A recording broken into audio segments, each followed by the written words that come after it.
What's up sa inyo mga itik? Ngayong araw guys, dahil medyo nalalapit na nga pala ang aming malayo-layong long ride na aming Philippine Loop na gagawin, ay ikukondisyon na nga pala namin ngayon ang aming camper van na si Lokbu. Dahil nga guys, mahaba-habang biyahe yung lalakbayan namin doon, ay kinakailangan talaga na nakakondisyon tong si Lokbu. Syempre, para makasigurado tayo guys, na ligtas at safe ang ating biyahe. Kaya ngayon guys, andito nga pala tayo ngayon at ipaparigris nga pala natin si Lokbu. At syempre guys, hindi lang rigris dahil ipapa-carwash na nga rin pala natin si Lokbu for the first time. Kaya ayan guys, sinumpisahan na nga pala dito si Lokbu na lagyan ng mga grasa. Grabe, talagang ready na nga to si Lokbu sa mga malayo-layong long ride. At ayun na nga guys, pagkatapos naman nga pala siyang lagyan ng grasa ay diniretso na nga pala namin siya dito sa car wash. Grabe guys, first time nga pala ngayon ni Lokbu na madala namin siya sa totoong car wash. Dahil naghanap kami dati pag isang car wash na pwede si Lokbu yung kasya siya.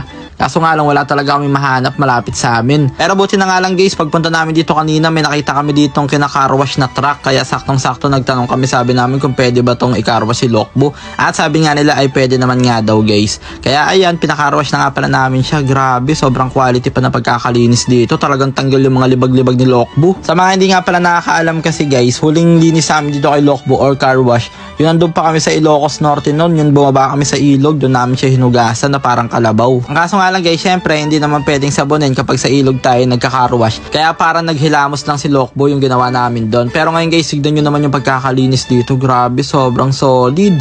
Baka Lokbu yan. At syempre bago nga pala kami umuwi ay ayan, pinaglalagyan na nga rin pala dito si Lokbu ng tire block. At ayun na nga guys, after that ay dediretso naman nga pala kami ngayon sa Kadiwa dahil mamimili naman kami ngayon ng mga kakailanganin namin sangkap sa aming gagawing chili oil.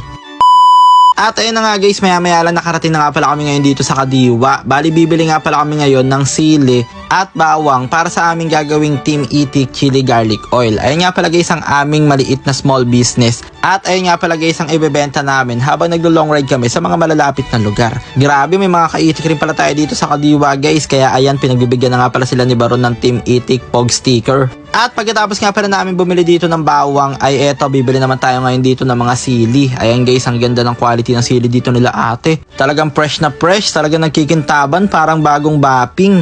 Kaya eto nga pala guys, bumili nga pala kami dito ng 10 kilong sili. Tapos bumili nga rin pala kami ng 10 kilong bawang para marami talaga tayong magagawang mga chili oil na ibebenta natin habang nag-long ride tayo sa mga malalapit na lugar para meron din tayong pandagdag budget para sa ating gas. At ayun na nga guys, dahil kompleto na nga pala ang aming sangkap ay lulutuin na nga pala namin tong aming chili garlic oil. Kaya pag nakita-kita tayo sa daan guys, bili na kayo sa amin ha. Ang kagandaan dito, meron nga pala tong pre-taste. Kaya talaga nga namang tubo na lugi pa. At dahil nasayang na naman nga pala namin ngayon yung 3 minutes ng inyong buhay, kaya hanggang dito na lang muna. Maraming salamat sa panonood guys. I love you all.